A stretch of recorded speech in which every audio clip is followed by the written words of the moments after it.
Hi అందరికీ.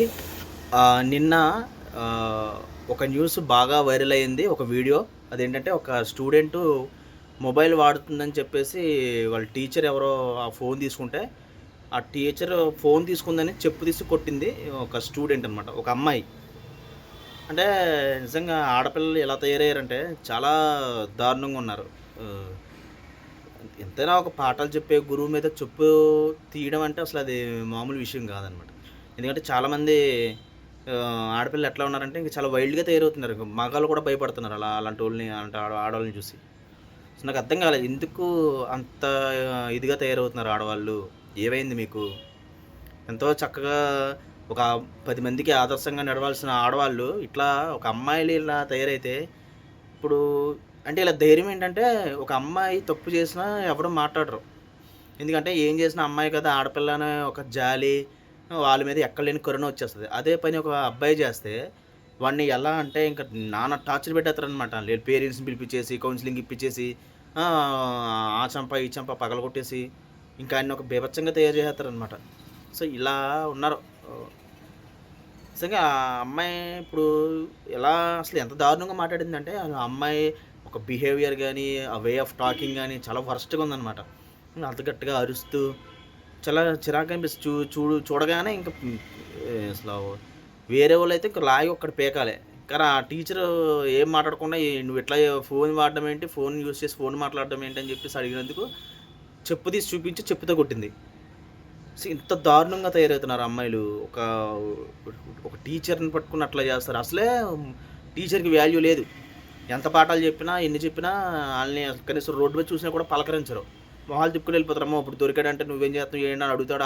ఏది అడుగుతాడు, అయి అడుగుతాడు అని చెప్పేసి ఏవో కారణాలు చేత ఏంటంటే వాళ్ళు సరిగ్గా మాట్లాడరు ఆళ్ళతో. అలాంటిది ఒక చెప్పు తీసి చూపించడం అంటే అసలు నిజంగా నాకు తెలిసి ఎవరు చేయరు ఆ పని.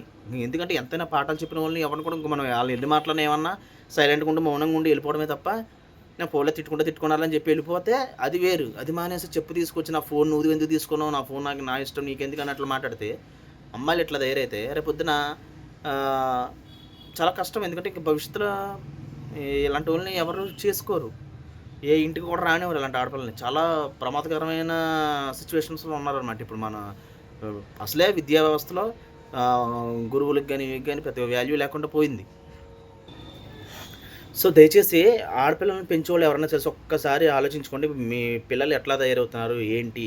ఇదేమీ తీసి పడేయాల్సిన విషయం గాదు. ఎందుకంటే తప్పక ప్రతి ఒక్కళ్ళు తెలుసుకోవాలి. ఎందుకంటే ఒక ఆడదాన్ని చూసి ఇంకో నలుగురు ఆడోళ్ళు అట్లానే తయారవుతారు. సో, మగాళ్ళు ఒక విషయం చెప్తే గుర్తుపెట్టుకోండి ఎవరైనా సరే. మగాళ్ళ జీవితం చాలా కఠినంగా ఉంటది. ఎందుకు వాళ్ళ మీద చిన్నప్పటి నుంచే ఒత్తిడి పెంచుతారంటే వాడు ఫ్యామిలీని చూసుకోవాలి. వాడు ఒక మంచి పొజిషన్స్‌లోకి రావాలి. రేపొద్దున ఫ్యామిలీని చూసుకొని పోషించి ఇయన్నీ చేయాలి కాబట్టి వాడి మీద విపరీతమైన ఒత్తిడి ఉంటది.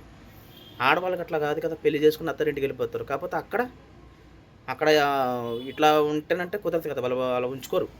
ఏ ఆడపిల్లని కూడా. అలా అని చెప్పి ఆడపిల్లల మీద బాధ్యత పెరగాలి ఇప్పుడే. ఎవరితో ఎలా నడుచుకోవాలి? ఏం చేయాలి? రేపొద్దున అత్తారింటికెళ్తే ఆళ్ళ ముందు మనం ఎలా నిలబడాలి? ఉంటారు బోలెడుమంది నలుగురు 4 మాటలనేరాళ్ళు బయట బోలెడుమందుంటారు. ఆళ్ళందరిని ఫేస్ చేసి నిలబడేవాడు సమాజంలో ఎదురంగా ఎదుగుతాడు. అది మానేసి ఇట్లా ఆహ్, గురువుని చెప్పుతో కొడతానని చెప్పు తీసి కొట్టింది ఆ అమ్మాయి. నేను ఆ వీడియో చూసి చాలా షాక్ అయ్యాను. ఏంటి ఇట్లా ఉన్నారేందిరా? ఆడపిల్ల అసలు ఏమైంది ఆడపిల్లకి ఎట్లా తయారవుతున్నారు? దేని ప్రభావం ఇదంతా? అంటే ఏంటి ఇంకేంటంటే ధైర్యం.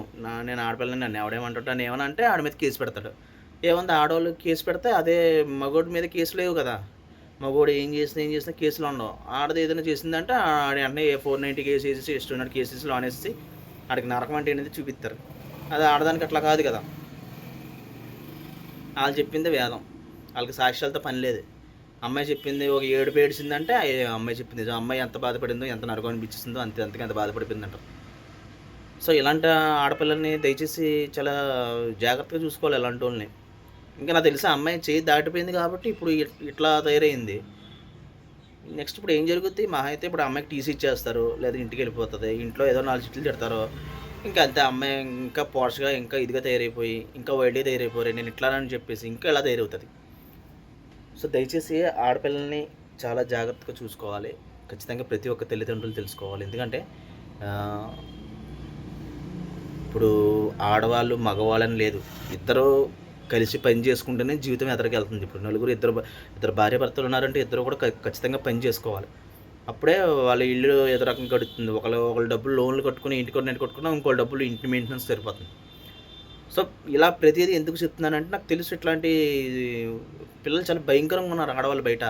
స్కూల్లోనే ఈ రేంజ్‌లో ఉంటే కాలేజ్‌కి, డిగ్రీకి వచ్చాక వాళ్ళు ఇంకెంత దారుణంగా తయారవుతారు. అప్పుడు కనీసం టీచర్ అంటే ఇంకా వాల్యూ ఉండదు. వాళ్ళు ఇష్టం వచ్చినప్పుడు వెళ్తారు, ఇష్టం వచ్చినప్పుడు మానేస్తారు. అవసరమైతే ఏముందని నేను రాను మొహం మీద చెప్పేస్తారు. దాన్నేముంది.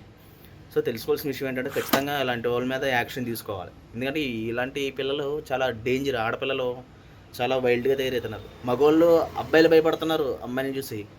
ఒకప్పుడు అబ్బాయిని చూసి భయపడేవాళ్ళు అమ్మాయిలు. ఇప్పుడు అట్లా లేదు, మారిపోయింది మొత్తం. భయపడాల్సి వస్తుంది అమ్మాయిని చూసి. బాబు ఎందుకురా అమ్మాయిని ఇబ్బంది పెడతాం తిరుగు బాబు, అమ్మాయి జోలికి వెళ్ళకూడదు బాబు, మళ్ళీ ఏదో ఒకటి అంటదని అనిపించుకోవడం, అనటం ఇష్టంలాగా ఇంకా చాలామంది అలా ఉండిపోయారు. సో దయచేసి చాలా ఆడపిల్లని చాలా జాగ్రత్తగా చూసుకోవాలి. ఇలా తయారవుతారు. లేదంటే ఈ 10 మందికి అమ్మా నిన్ను చూసి నేర్చుకోవాలమ్మా 10 మంది. నువ్వు అట్లా ఉంటే చాలా ప్రమాదం. ఫ్యూచర్లో ఇంకా తెలుస్తుంది. ఈ వీడియోలు ఇవన్నీ కూడా ఏదో ఒక దాంట్లో నువ్వు కనబడతావు. నేను నలుగురు తిట్టేవాళ్ళు ఉంటారు, నలుగురు అత్తమాటలు నీ ముందే వీడియో చూసి నీ వీడియో నువ్వే 10 సార్లు చూసుకుంటావు.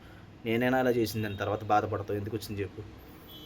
ఎవరినైతే కొట్టావో వాళ్ళు వెళ్ళి క్షమాపణ అడిగి ఇలా తప్పు అయిపోయింది, ఏదో ఆవేశంలో చేశానని చెప్పేసావు అనుకో, అది అక్కడితో అయిపోద్ది. లేదు నువ్వు అట్లానే వైల్డ్గా ఉన్నావు అనుకో, ఇంక నీ జీవితం ఇంకా తెలియదు. ఇంక నువ్వు అనుకుని లేని మలుపులన్నీ తిరుగుతూ ఉంటాయి అన్నమాట.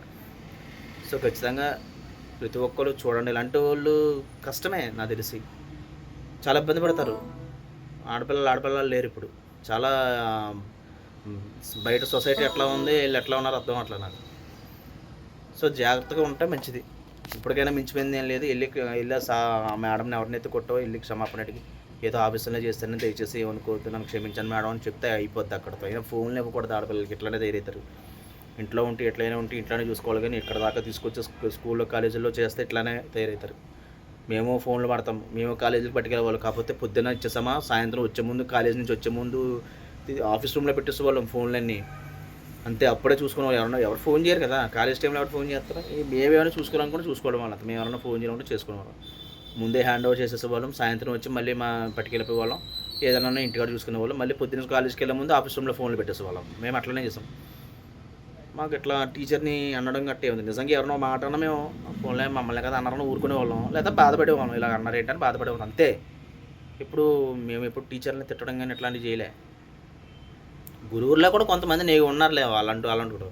ఎందుకంటే గురువులు కూడా కొంతమంది ఉన్నారు. వాళ్ళు కూడా టీచర్స్ వృత్తికి అన్యాయం చేసిన వాళ్ళే. వాళ్ళ మూలంగా కూడా చాలామంది టీచింగ్ చేయడానికి రావట్లా. అలాంటి వాళ్ళు ఉన్నారు. కాకపోతే ఉన్న కొంతమందినైనా మనం జాగ్రత్తగా చూసుకుని వాళ్ళకి ఇవ్వాల్సిన గౌరవం వాళ్ళకి ఇస్తే ఫ్యూచర్లో రేపు అన్న రోజుని మనల్ని చూసి వాళ్ళు గర్వపడతారు. పోలే ఒక మంచి స్టూడెంట్ని ఒక మంచి ఒక పొజిషన్లో ఉన్నాడు, అది నా స్టూడెంట్ అని చెప్పి ఆయన గర్వపడతాడు. లేకుండా నాకు వచ్చి ఈడెన్ స్టూడెంట్ బాబు అప్పట్లోనే నాకు నా మీద ఇచ్చేసాడు అని చెప్పి మన మీద నెగిటివ్నెస్ పెరిగిపోద్ది. ఇంకా అంతకుమించి కొత్తగా జరిగేది ఏం లేదు. సో దయచేసి ప్రతి ఒక్కరు టీచర్స్ని కలవండి చక్కగా. నేను ఇప్పటికీ మా సార్ ఉన్నారు, మా సార్లు ఇద్దరు ఉన్నారు. ఇద్దరిని ఖచ్చితంగా టీచర్స్ డేకో లేదా నాకు ఎప్పుడైనా ఏదైనా అకేషన్ అప్పుడు ఖచ్చితంగా నేను వెళ్ళి ఒక స్వీట్ బాక్సో బొకే చేతిలో పెట్టి మాట్లాడతాను. ఒక 10 నిమిషాలు మాట్లాడినా వాళ్ళు చాలా హ్యాపీగా ఫీల్ అవుతారు. సో అలాంటి మెమరీస్ మనకు ఉండాలి లైఫ్లో. వాళ్ళు ఇప్పటికీ నన్ను గుర్తుపెట్టుకుంటారా, నువ్వు తప్ప ఇంకెవరు రారా మన దగ్గరికి అని చెప్పి అంటారు. నాతో పాటు ఇంకో ఫ్రెండ్ ఉన్నాడు, వాళ్ళు ఇద్దరు కలిసి వెళ్తాం ఎక్కడికైనా. సో అలా ఉండాలి. ఒక టీచర్ దృష్టిలో మనం పడిపోవాలి. మంచి స్టూడెంట్ రా వీడు. మన చదువు లేకపోయినా డిసిప్లిన్ చాలు మనకి. చదువు మనకి ఏం పొజిషన్ నేర్పదు, కానీ నువ్వు డిసిప్లిన్ నేర్పిస్తుంది చదువు. అందుకే చదువుకోవాలి. ముందు స్కూల్కి వెళ్ళి కాలేజీకి వెళ్ళడం అనుకో, అక్కడ ఎవరితో ఎలా ప్రవర్తించాలో తెలుస్తుంది. నీకు చదువు వచ్చినా రాకపోయినా తర్వాత విషయం. అది నువ్వు చదువుకుంటే బాగుపడతావు, చదువుపోతే ఏదో నచ్చింది ఇంకో పని అయితే చేసుకుంటావు. దాని గురించి కాదు అక్కడ. ముందు స్కూల్కి కాలేజీకి వెళ్ళి ముందు ఒక క్లాస్లో కూర్చున్నాం అనుకో, ఓహో టీచర్స్ ఎట్లా ఉంటారా, మనం ఎట్లా మాట్లాడాలా, ఇట్లా చేయాలా అని చెప్పి తెలుస్తుంది.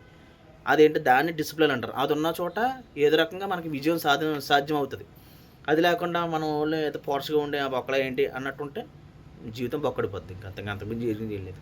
సో ఖచ్చితంగా ప్రతి ఒక్కరు కూడా టీచర్స్ని గౌరవించండి. వాళ్ళకి ఇవ్వాల్సిన వాల్యూ వాళ్ళకి ఇవ్వండి. అప్పుడప్పుడు వెళ్ళి కలవండి. కాలేజ్ అయిపోయినా స్కూల్ అయిపోయినా సరే, సార్ వాళ్ళని బయటకు అనిపించిన విష్ చేయండి, కలిసి మాట్లాడండి. వాళ్ళు కొంచెం హ్యాపీగా ఫీల్ అవుతారు, వాళ్ళ మంచి స్టూడెంట్ అని. మీరు నిజంగా నెగిటివ్గా ఉన్నా వాళ్ళు ఏదో దృష్టిలో ఏదో ఒక చిన్నసారి పలకరించిన వాళ్ళు ఆనందపడిపోతారు. మా స్టూడెంట్ రా, అప్పుడు ఆడికి నాకు పడేది కాదు, అయినా సరే ఇప్పుడు వచ్చి పలకరించి మాట్లాడుతున్నాను, కొంచెమైనా మేము ఏదో కొంచెం పాజిటివ్నెస్ ఉంటుంది. అది మనం క్రియేట్ చేసుకోవాలి. అది ఎవడో మనకి చెప్పడం, మనం చేసుకోవాలి. సో ఖచ్చితంగా నేర్చుకోండి ఇవన్నీ. సో ఎట్లాంటి స్టూడెంట్స్ ఉంటే చాలా ప్రమాదం. దయచేసి ఎలాంటి స్టూడెంట్లు వాళ్ళని చూసి మనం మిగతా వాళ్ళు చెడిపోకూడదు. సో నేను చెప్పే ఉద్దేశం మీకు అర్థమైంది అనుకుంటున్నాను. Thank you.